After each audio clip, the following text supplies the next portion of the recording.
Good morning, good afternoon, good evening, my fellow YouTubers, Facebookians. Aries here with a video. I've been getting messages asking me Apple, Android, or Windows. I'm throwing in the fourth one that failed, WebOS, because, well, I have a WebOS right here. So let's get down to brass tacks, shall we? Now, the WebOS is my favorite so far because I don't use the web browser that much. I use more of the email application when I do not want to access my laptop.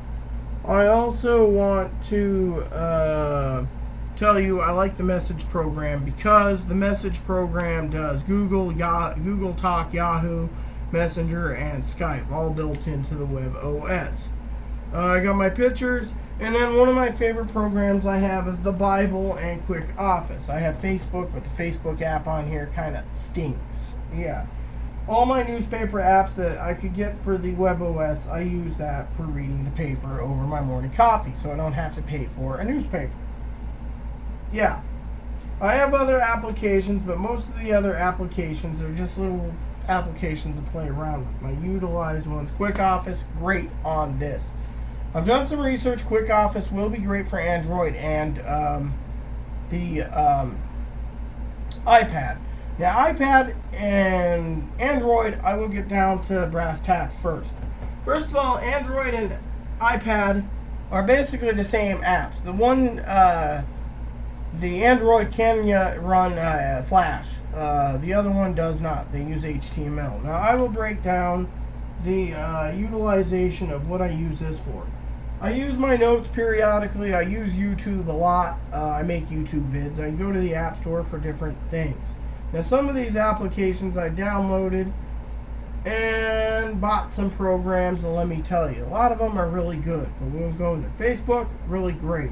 I use the Bible program a lot, Amazon, and other shopping sites. I also have programmed for gift giving for Christmas, birthdays. I use Twitter, Yahoo Messenger, Google Voice. I also have games on this. The gaming part is absolutely amazing. I got games series that I've beaten. One of my favorites is Final Fantasy, Final Fantasy II, Final Fantasy III, Secret of Mana, and Chrono Trigger. That's right, Super NES games. I'm waiting for Final Fantasy 4, 5, and 6 now. Now, other programs I use is Hulu Plus, Price Grabber, Engadget, NFL, and I get gaming news. No problem. I also have airlines for airline pricing, and then I got food places like pizza and burgers, like McDonald's. I also use Walmart all the time and MLB The Bat, which I can watch my MLB TV on it. I got two other programs of Tumblr. I use the Nook and Kindle Reader. Gmail is there, and another I had ideas like Toys R Us if I want to look at gifts. I just downloaded Google Chrome a while ago. It's great. But what is the same is Chrome basically is built into Android, so you don't have to worry. Final Fantasy III is for Android. Oh, well, you're thinking, what's the big deal? Well, here's the kicker on the tablets. People want to either be an Apple fan or a Droid fan. I'll get to the points and the pluses. Plus is you can get up in the morning, basically turn your tablet on, which takes 30 seconds to 10 seconds, depending on how fast it boots. Go straight to Facebook, set a status update. When you're done, you can go read your newspaper while your coffee's brewing. Then when your coffee's brewing, you can drink it while you're doing it. You can shop up for whatever you want. Victoria's Secret, for example, I have that too. Get done, you can go out. Sometimes if you're going and you want to go somewhere, you throw your tablet in. You can go and say, oh, shopping list, okay. You don't need paper anymore. These are coming in handy. These are the everyday uses for it. You can edit documents. There is PDF Reader. You could also use, like I said, Quick Office, and you can edit and use Word and Excel docs and PowerPoint. That's it. The other thing is if people don't want to turn their computer on, they can utilize everything via tablet just for their daily tasks and their calendar programs and etc. All on a tablet without turning it on. Heck, I check out a few things through Safari in the morning. Yes. Windows tablet, well, we'll get to that in a second. Android is the same. Android's got your browsers. You can get your multiple browsers. You can have different things. There's Polaris Office. There's Quick Office. There's, for a name a few, for your working programs. You got your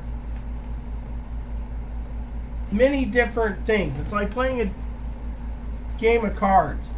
You just got to choose what features you want. Look at the Samsung Galaxy Note 10.1. It's got a active digitizer, and you can use it to write notes and everything. So it just depends on what you want to do with it.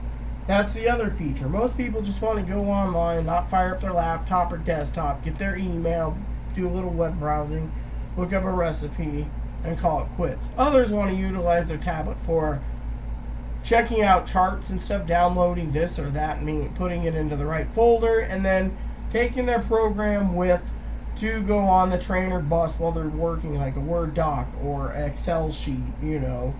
So it just depends. Each person to their own. Now, you got the people out there that say, okay, well, what's what? Well, you got to look at the big picture when it comes to tablets. Android's the same, basically. It does the same features: email, web browsing, reading books. Same with the iPad.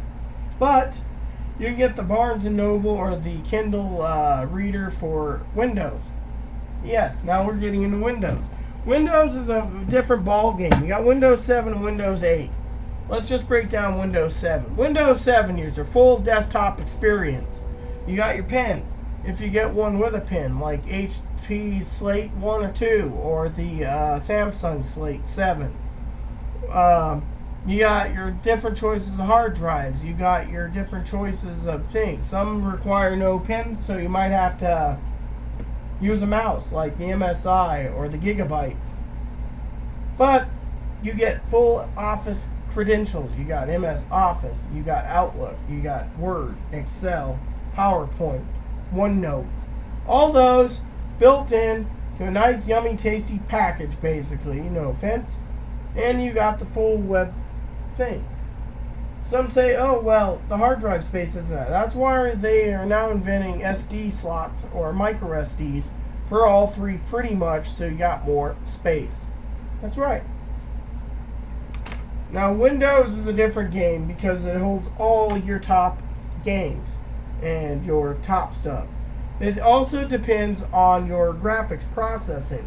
Now, if someone wants a portable gaming rig that can play, say, Diablo 2, you go with the MSI WinPad, or one with the ATI Radeon chip. Yeah. I saw a review about a guy playing, I don't remember what it was. It might have been Call of Duty on his MSI WinPad. No offense, looked cool. Bottom line is, it's what you do with it.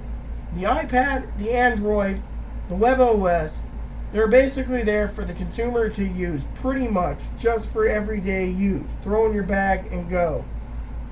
Now, the Windows ones are more for the enterpriser or the business user that's working at a business or running a corporation, and etc. There's going to be two types of Windows, I believe, for Windows 8. Windows 8 Professional and Windows 8 RT, I believe, which is for consumers, I believe. It just depends. Problem is that to each their own. Gotta ask yourself, what are you going to use it for? And is it going to work for you? Now, prices are going to fluctuate. Slate 7 by Samsung is like $1,100, $1,150. The HP is like $659 to $900. The Slate 1 you can't get anymore, but it was pretty high. So, with that said, it depends on what you're going to do. Most people just use basic email in the morning and YouTube and do basic stuff. But if you need something for full office capability where you can actually do what you need, then the Windows is the way to go. Otherwise, you can stick with a basic iPad, which some say is a toy, or Android, which is a toy. They're all tools in my opinion, but it's how you use them. So with that said, look for other videos in the future. Please add and subscribe if you like. Please post comments if you like. And please add me as a friend if you like. Thank you and have a nice day.